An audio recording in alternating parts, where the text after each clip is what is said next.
Mesdames, Messieurs les élus, Mesdames, Messieurs, nous avons le plaisir, avec ma collègue Christelle Clozo-Zemery, qui est membre du bureau, de vous présenter le rapport annuel de l'espace citoyen, donc Conseil de développement du Grand Annecy. Ce rapport a été travaillé collectivement par des membres anciens et des membres nouveaux au sein du bureau.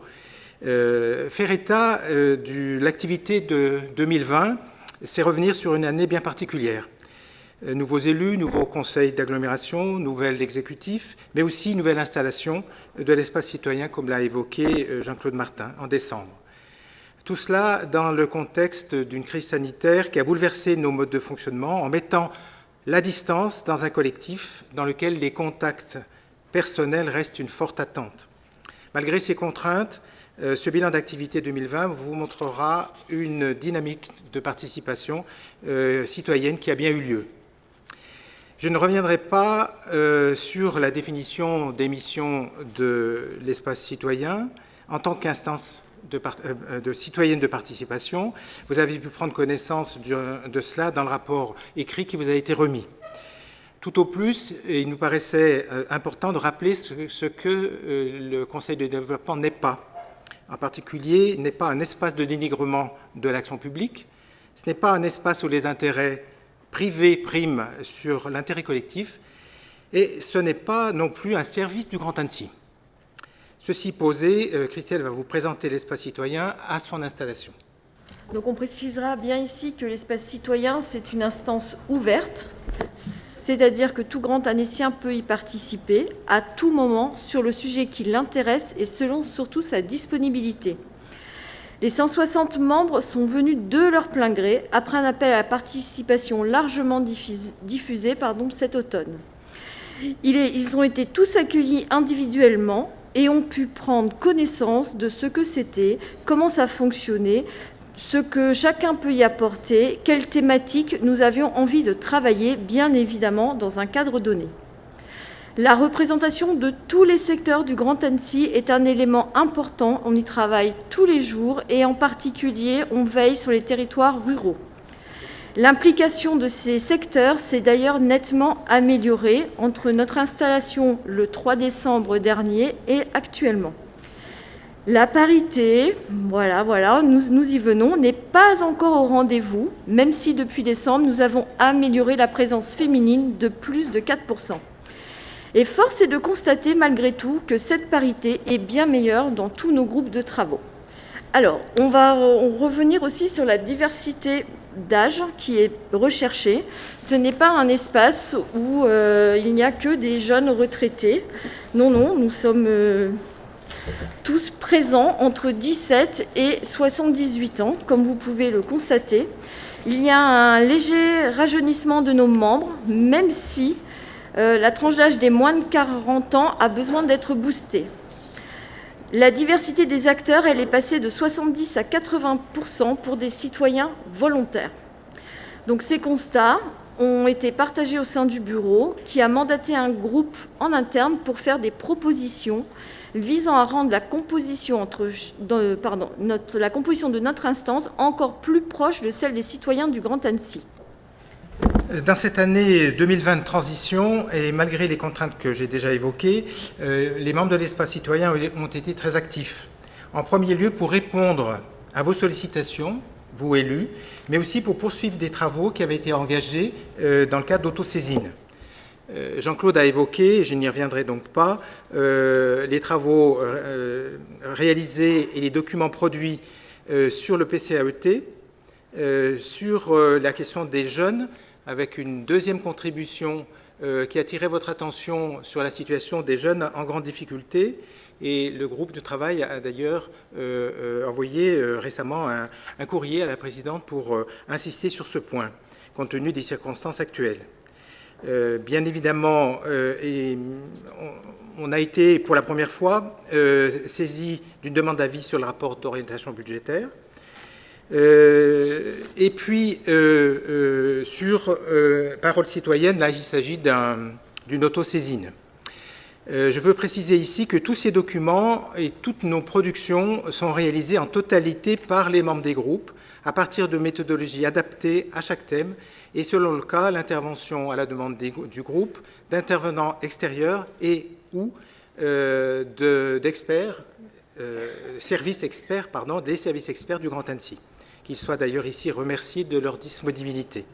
Toutes ces contributions sont effectivement accessibles sur le site internet du Grand Annecy. Tout comme la lettre mensuelle que nous publions, a priori, on essaye tous les mois pour tenir à la fois nos membres, mais plus largement les citoyens informés de ce que nous produisons. Durant cette année 2020, nous avons essayé, malgré tout, de rester actifs dans les collaborations et les partenariats dans et hors notre territoire.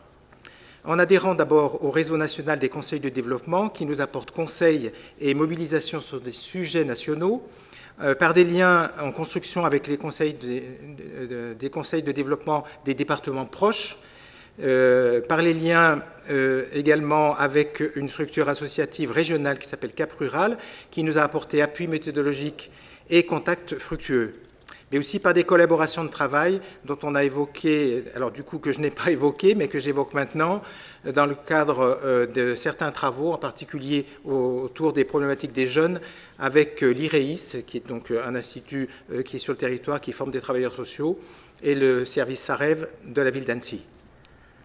Et surtout par des relations de grande qualité avec votre intercommunalité qui se sont renforcées au fil des mois, tant avec les services qu'avec les élus. Le texte du protocole de collaboration en cours de coélaboration, que vous aurez probablement bientôt l'occasion sur lequel vous aurez à délibérer, devrait conforter nos relations sur des bases solides et dans la clarté et l'équilibre. 2021, c'est vraiment une année charnière, puisqu'on a fini 2020 avec un nouvel exécutif, aussi des nouveaux membres. Donc on doit maintenant apprendre à se structurer. Donc nous avons des projets et nous avons aussi des attentes. Alors, nous structurons en interne, donc nous organisons et structurons notre fonctionnement. Pas toujours simple de fonctionner à 160. Nous souhaitons vraiment travailler sur l'amélioration de la représentativité sur tout ce que je vous ai évoqué précédemment, bien représenter tous les territoires, toutes les tranches d'âge, etc., etc. Nous souhaitons bien sûr à 160 maintenir une mobilisation et une réelle motivation pour cet espace et, vous le savez sans doute, développer notre communication pour ne pas rester enfermés entre nous, mais aussi montrer quels sont les travaux, comment on travaille et que cet espace citoyen vive et communique. Alors, parlons maintenant des travaux en cours, puisque ce rapport d'activité traite principalement de 2020, mais il était quand même assez important aujourd'hui de vous donner une information sur ce qui se passe et comment on travaille actuellement. L'activité des 4 premiers mois de l'année 2021 a été très intense. Nos membres ont été sollicités sur les sujets en cours avec la poursuite des travaux du groupe Jeunes, à partir également des sollicitations nouvelles que vous nous avez adressées. Nous avons démarré le groupe qui va s'intéresser et suivre tout au long de ces travaux le PLUI-HMB. Ce groupe a déjà tenu 2 réunions, est prêt à se saisir du sujet qui sera identifié dans votre saisine à venir. Le groupe Labo, Eau et Approche citoyenne est en place. Il a participé à la mobilisation de nos réseaux et au-delà pour les ateliers thématiques que vous avez mis en place. Votre saisine a été diffusée à nos membres et le groupe produira une contribution sur la mobilisation au plus près des habitants. 2 mots sur une opération particulière que nous avons lancée en activant un groupe sur les questions de mobilisation des citoyens pour le climat sur la thématique spécifique alimentation et circuits courts. Ce projet est mené en partenariat avec la Coordination nationale et l'Université de Cergy-Pontoise qui nous a permis de bénéficier d'un accompagnement méthodologique en intelligence collective. Ce projet prendra la forme d'un concours pour la réalisation d'un film, clip ou court-métrage amateur dont l'objectif sera de sensibiliser et mobiliser les citoyens du Grand Annecy vers une alimentation saine et locale. La rédaction du cahier des charges est en cours pour une opération qui pourrait être lancée au 4e trimestre. titre provisoire de ce projet, les courts-métrages des circuits courts. Cette action de mobilisation trouvera naturellement sa place dans le déroulé du plan alimentaire territorial. Nous l'avons déjà évoqué avec Madame la vice-présidente chargée de l'agriculture. Nos membres seront prochainement sollicités et mobilisés sur d'autres thématiques qui ont été évoquées ce soir, les finances, l'économie sociale et solidaire, le plan climat, air, énergie territoriale.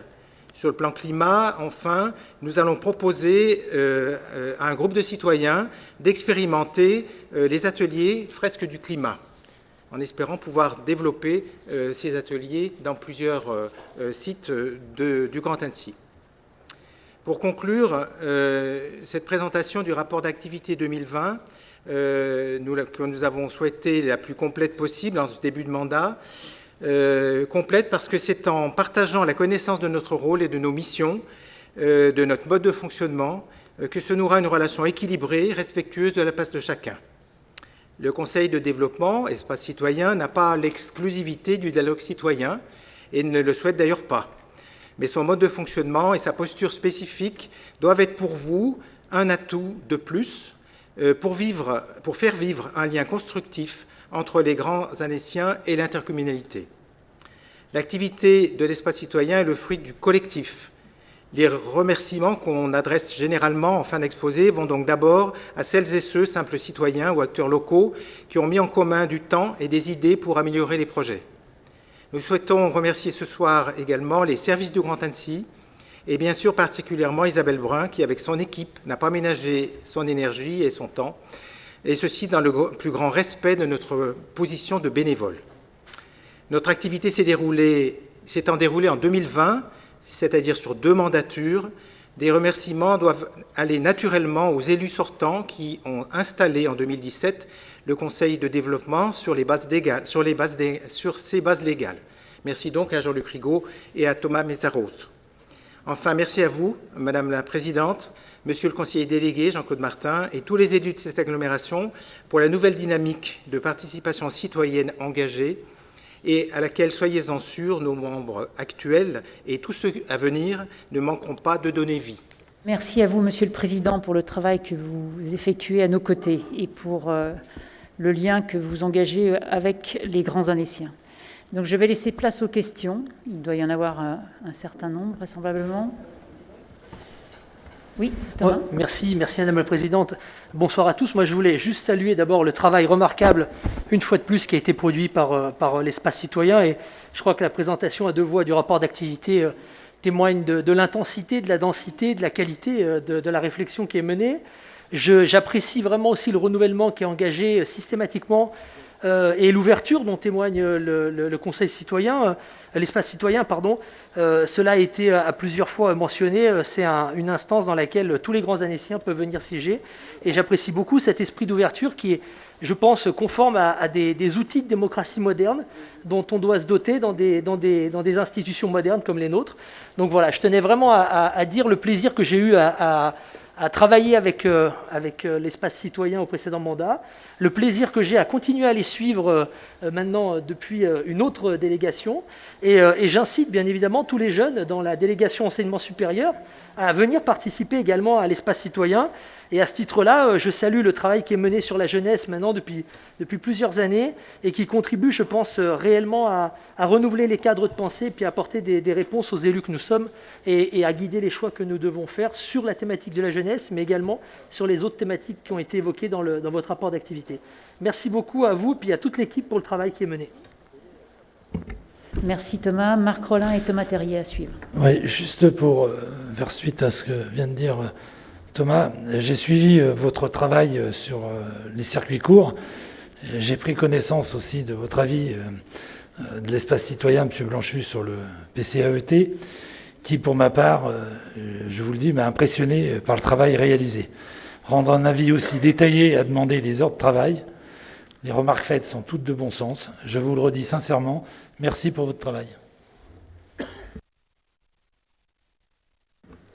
Oui, pour ma part, je voudrais également joindre ma voix à celle de mes collègues pour souligner la très grande qualité et l'implication de toute cette équipe et de votre institution dans le cadre de la préparation et du suivi des assises de l'eau qui sont en cours. Et vraiment, vous pouvez compter sur mon soutien au nom de toute l'équipe et tous nos encouragements. Merci beaucoup. Oui, Madame la Présidente, tant qu'on est au VP, puisqu'on a eu un avis sur le rapport d'orientation budgétaire, moi aussi je voulais saluer le travail qui avait été fait, l'esprit de collaboratif et puis d'écoute. Je sais qu'à l'époque, les choses se sont faites de la manière un tout petit peu précipitée. On essayera sur les prochains avis, puisque vous savez qu'on s'est donné rendez-vous chaque année sur ce ROP pour avoir un avis du Conseil citoyen, de l'espace citoyen, pardon. Et donc, l'idée, c'est pouvoir s'améliorer, mais vraiment, malgré je vais dire, la précipitation et puis un agenda qui était serré, je voudrais saluer l'esprit qui a été le vôtre, de celui de toutes vos équipes à l'époque, pour produire effectivement un avis qui a été d'une grande richesse, d'une grande qualité, pour saisir des enjeux qui sont parfois compliqués, des chiffres, voilà, il faut avoir tout ça en tête, et vraiment j'ai été très impressionné par tout ce travail. Donc on se reverra régulièrement chaque année sur cette question du rapport d'orientation budgétaire tel que l'engagement a été pris par l'ensemble du bureau. Et puis dans les quelques semaines qui viennent, là aussi on va essayer de se caler le plus rapidement possible pour que vous ayez le plus de temps sur, comme ça a été dit au début de conseil, sur le plan pluriannuel d'investissement pour que qu'on puisse bénéficier du regard citoyen aussi sur ces projets. Merci beaucoup à vous en tout cas. Merci. Y a-t-il d'autres prises de parole? Oui, Madame Le Pan. Oui, je veux aussi m'associer à tous les remerciements qui ont été formulés. Je souhaite me féliciter de l'intérêt nouveau, je dirais, qui est porté par cette Assemblée au travail de cet espace citoyen. Je voudrais insister sur le fait qu'il nous accompagne depuis déjà longtemps et que malheureusement, on s'appuie bien trop peu sur les résultats de leurs travaux dans nos choix politiques. Donc, étudions correctement leurs travaux et prenons-les comme base pour nos choix politiques. Ce sera très important pour la population. Oui, moi également, je voulais vous remercier de m'avoir associé à votre démarche dans le cadre de l'alimentation et des circuits courts. On a eu quelques réunions déjà et qui étaient vraiment très enrichissantes. Et en tout cas, ça montre bien que nous partageons des idées, des envies, des projets sur ce sujet très important qu'est l'alimentation. Voilà, merci encore de tout ce que vous faites. Bien, merci. Oui, Samuel. Je voulais juste ajouter quelque chose. Je vous remercie également pour tout ce travail. Pour rebondir sur ce que disait Claire, il y a un travail en cours actuellement sur le cadre de coopération qui vise à renforcer les liens entre l'espace citoyen et le conseil d'agglomération. Et puis, pour ce qui est de ma délégation, également, on travaille sur les modalités d'association des citoyens et en particulier du conseil de développement à l'évaluation des politiques publiques. Donc, il y a encore pas mal de belles choses qui nous attendent. Et merci encore. Oui, Jean-Claude Martin. S'il n'y a pas d'autres questions, je vais me permettre de juste dire en moins d'une minute quelques mots. Je voulais associer Samuel dans les démarches et le temps qu'on passe sur des réunions actuellement sur la participation citoyenne, sur l'évaluation. Et c'est vraiment avec un petit groupe de travail, on y passe beaucoup de temps. Et je voulais, sans refaire des remerciements au président, à François Blanchu et à tout l'espace citoyen, mais surtout de rappeler que l'espace citoyen, comme ça a été dit au début, accueille régulièrement de nouveaux membres. Il y avait des déficits sur certains territoires, petit à petit ça commence à se remplir. Et d'autre part, je voulais rebondir sur ce qui a été dit. Il y a des ateliers qui vont être faits sur certains coins du territoire et les ateliers seront ouverts aux citoyens.